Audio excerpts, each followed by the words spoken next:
ഗരുഡൻ തൂക്കം കേരളത്തിലെ ഭദ്രകാളി ക്ഷേത്രങ്ങളിൽ കണ്ടുവരുന്ന ഒരു പ്രധാന വഴിപാടാണിത്. ഇതിന് പിന്നിൽ ഒരു ഐതിഹ്യമുണ്ട്. ദാരികനെ നിഗ്രഹിച്ച ശേഷവും കാളിയുടെ ക്രോധമടക്കാൻ പരമശിവൻ ഉൾപ്പെടെയുള്ള ദേവന്മാർ ശ്രമിച്ചെങ്കിലും ഫലമുണ്ടായില്ല. ഒടുവിൽ വിഷ്ണു ഭഗവാൻ തൻ്റെ വാഹനമായ ഗരുഡനെ കാളിയുടെ അടുത്തേക്ക് അയച്ചു. കാളിയുടെ മുന്നിലെത്തിയ ഗരുഡൻ തൻ്റെ ശരീരത്തിൽ നിന്നും ഏതാനും തുള്ളി രക്തം കാളിക്കർപ്പിച്ചു.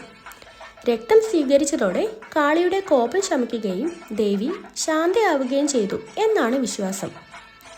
ഈ ഐതിഹ്യത്തിൻ്റെ സ്മരണയ്ക്കായാണ് ഗരുഡൻ തൂക്കം വഴിപാടായി നടത്തുന്നത്.